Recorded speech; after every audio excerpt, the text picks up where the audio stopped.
ಮಾತೃದೇವೋ ಭವ, ಪಿತೃದೇವೋ ಭವ, ಗುರುದೇವೋ ಭವ ಅಂತ ಈ ಮೂರು ವ್ಯಕ್ತಿಗಳು ನಮ್ಮ ಜೀವನದಲ್ಲಿ ಯಾವಾಗಲೂ ತುಂಬಾ ಅದ್ಭುತವಾಗಿ ನಮಗೆ ಸಪೋರ್ಟ್ ಮಾಡ್ತಾರೆ. ಅದೇ ರೀತಿಯಲ್ಲಿ ನನಗೆ ನಮ್ಮ ತಾಯಿಯವರಾದ ಪಾರ್ವತಮ್ಮ ಶಿವಶಂಕರಪ್ಪ, ತಂದೆಯವರಾದ ಅಪ್ಪಾಜಿ, ಗುರುಗಳಾದ ಡಾಕ್ಟರ್ ನಿರ್ಮಲಾ ಕೇಸರಿ, ಈ ಮೂವರ ಪ್ರೋತ್ಸಾಹ, ಆಶೀರ್ವಾದ, ಆಸೆಯಂತೆ ನಾನೀಗ ಪೀಡಿಯಾಟ್ರಿಕ್ ಎಂಡೋಕ್ರನಾಲಜಿಸ್ಟ್ ಅಂದ್ರೆ ಮಕ್ಕಳಲ್ಲಿ ಬರುವ ಹಾರ್ಮೋನ್ ಪ್ರಾಬ್ಲಮ್ಸ್ಗೆ ತಜ್ಞಳು. ನಾವೆಲ್ಲ ಫ್ಯಾಮಿಲಿ ಮೆಂಬರ್ಸ್ ಏನ್ ಅನ್ಕೊಂಡ್ವಿ, ನಮ್ಮ ಅಪ್ಪಾಜಿದ ಫಾಂಡ್ ಮೆಮರೀಸ್ ನ ಒಂದ್ ಸ್ವಲ್ಪ ನಿಮ್ ಜೊತೆಗೆಲ್ಲ ಶೇರ್ ಮಾಡೋಣ ಅನ್ಕೊಂಡ್ವಿ. ಅಪ್ಪಾಜಿಗೆ ನಾವೆಲ್ಲರೂ ಅಪ್ಪಾಜಿ ಅಂತಿದ್ವಿ. ಆಮೇಲೆ ಎಕ್ಸ್ಟೆಂಡೆಡ್ ಫ್ಯಾಮಿಲಿ, ಊರ್ನವರೆಲ್ಲರೂ ಅಪ್ಪಾಜಿ ಅಪ್ಪಾಜಿ ಅಂದಾಗ ನಮ್ಗೆ ಎಲ್ಲರೂ ಯಾಕೆ ಅಪ್ಪಾಜಿ ಅಂತ ಕರೀತಾರೆ, ನಮ್ಮ ಅಪ್ಪಾಜಿ ಅಷ್ಟೇ ಅವರು ಅಂತ ನಾವೆಲ್ಲ ಮುಂಚೆ ಅನ್ಕೋತಿದ್ವಿ. ಬಟ್ ಇವಾಗ ನೋಡಿದ್ರೆ ಇಲ್ಲಿ ಸೇರಿರೋ 50, 60, 70 ಜನ ನೋಡಿದ್ರೆ ನಮ್ಮ ಅಪ್ಪಾಜಿ ಎಲ್ಲರಿಗೂ ಅಪ್ಪಾಜಿನೇ ಆಗಿದ್ರು. ಅವ್ರ ಅಪ್ಪಾಜಿ ಊರಿನೇ ಅಪ್ಪಾಜಿ ಅಂತ ಈಗ ನನ್ಗೆ ಹೆಮ್ಮೆ ಆಗುತ್ತೆ. ಇನ್ನ ಒಂದೆರಡು ಮಾತು ಹೇಳ್ಬೇಕಂದ್ರೆ, ನಮ್ಮ ಅಪ್ಪಾಜಿಯವರ ಜ್ಞಾಪಕ ಶಕ್ತಿ ಅನ್ನೋದು 100% ಅಲ್ಲ, 200% ಅಲ್ಲ, 300% ಇತ್ತು ಅವ್ರದ್ದು.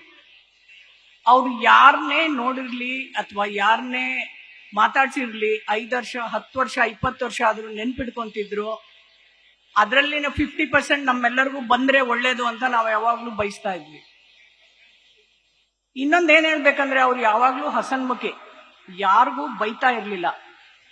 ಅವ್ರು ಎಷ್ಟು ಹಸನ್ಮುಖಿ ಮತ್ತೆ ಜೋಕ್ ಸೇತ ಮಾಡ್ತಾ ಇದ್ರು. 2 ತಿಂಗಳು ಕೆಳಗೆ ನನ್ನ ಫ್ರೆಂಡ್ಸ್ ಬಂದಾಗ ಅವ್ರು ಬಂದು ಮಾತಾಡ್ಸಿದ್ರು ಅಪ್ಪಾಜಿನ. ಅವಾಗ ಅವರು, ಅಂಕಲ್ ಏನ್ ತಿಂಡಿ ತಿಂದ್ರಿ ಅಂತ ಕೇಳಿದ್ರು. ಅವಾಗ ಅವರು, ನಾನು ಏನ್ ತಿಂಡಿ ತಿಂದೆ ಅಂತ ಹೇಳಿದ್ರೆ ನಿಮ್ ಬಾಯಲ್ಲಿ ನೀರ್ ಬರುತ್ತಮ್ಮ, ಪಡ್ಡು, ಕೆಂಚಟ್ನಿ, ತುಪ್ಪ, ಬೆಣ್ಣೆ ತಿಂದೆ, ಆಮೇಲೆ ಬೇಸನ್ ಉಂಡೆ ತಿಂದೆ, ಆಮೇಲೆ ಟೀ ಕುಡ್ದೆ.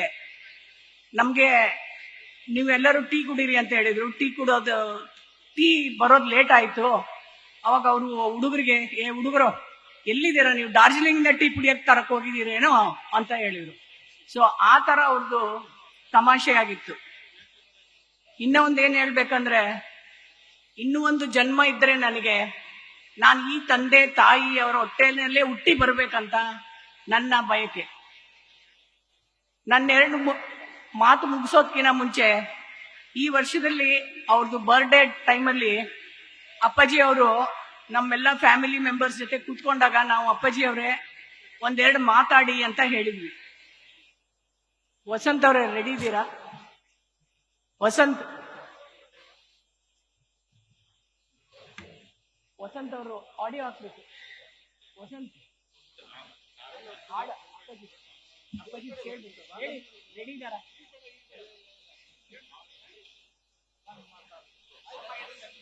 ಏನ್ ಆಫರ್?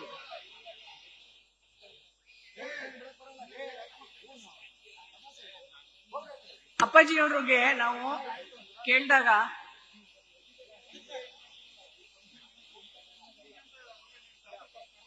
ನಮ್ಗೆಲ್ಲರಿಗೂ ಕುತ್ಕೊಂಡು ಮಾತಾಡಿದ್ನ ನಾನು ಆಡಿಯೋನ ನಿಮ್ಗೆಲ್ಲ ಕೇಳಿಸ್ತೀನಿ. ಇಲ್ಲ, ಅವ್ರಿಗೆ ಕೊಟ್ಟಿದ್ದೀನಿ.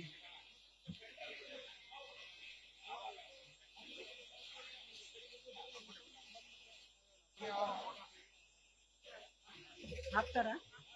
ಹೆಣ್ಣುಮಕ್ಕಳು, ಗಂಡ್ಮಕ್ಕಳು ಮತ್ತು ಹಳೆಯಂದರು, ಮೊಮ್ಮಕ್ಕಳು ಎಲ್ಲರಿಗೂ ಕೂಡ ಎಲ್ಲರೂ ಸೇರಿ ಜೊತೆಯಲ್ಲಿರೋದೇ ಒಂದು ಆನಂದ.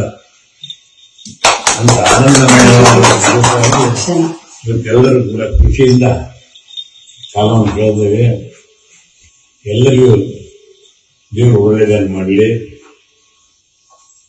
ಎಲ್ಲರಿಗೂ ಕೂಡ ದೇವರ ಆಶೀರ್ವಾದ ಕೈವರೆಗೂ ಇರಲಿ ಅಂತ ಹೇಳಿ ಸಂದರ್ಭಗಳಲ್ಲಿ ನಿಮಗೆ ಕೂಡ ಎಲ್ಲರೂ ವಿದ್ಯಾವಂತರಾಗಿ ಸುಖವಾಗಿ ಬಾಳ್ತಕ್ಕಂಥ ವ್ಯವಸ್ಥೆ ದೇವರು ಮಾಡಲಿ, ದೇವರೆಲ್ಲರನ್ನು ಕಾಪಾಡಲಿ ಅಂತ ಹೇಳಿ ನಿಮಗೆಲ್ಲ ಶುಭ. ಅಪ್ಪಾಜಿ ಅವರ ಕೊನೆ ಮಾತು ಯಾವಾಗ್ಲೂ ಇದ್ದಿದ್ದು, ನೀವೆಲ್ಲರೂ ಚೆನ್ನಾಗಿರ್ರಿ, ಎಲ್ಲರೂ ಒಳ್ಳೆ ವಿದ್ಯಾಭ್ಯಾಸ ಮಾಡಿ ಚೆನ್ನಾಗಿ ಎಲ್ಲರೂ ಹೊಂದ್ಕೊಂಡಿರಿ ಅಂತ ಹೇಳ್ತಾ ಇದ್ರು. ನಾನು ನಮ್ಮ ಎಲ್ಲ ಫ್ಯಾಮಿಲಿ, ಎಲ್ಲ ಜನಗಳು, ಇಲ್ಲಿರೋರೆಲ್ಲರಿಗೂ ಅದನ್ನೇ ಬೇಡ್ತೀನಿ. ಕಳಕಳಿಯಿಂದ ರಿಕ್ವೆಸ್ಟ್ ಮಾಡೋದು ಅದೇ, ಎಲ್ಲರೂ ಹೊಂದ್ಕೊಂಡು ಚೆನ್ನಾಗಿ ಸುಖವಾಗಿ ಬಾಳಿ ಅಂತ. ವಂದನೆಗಳು.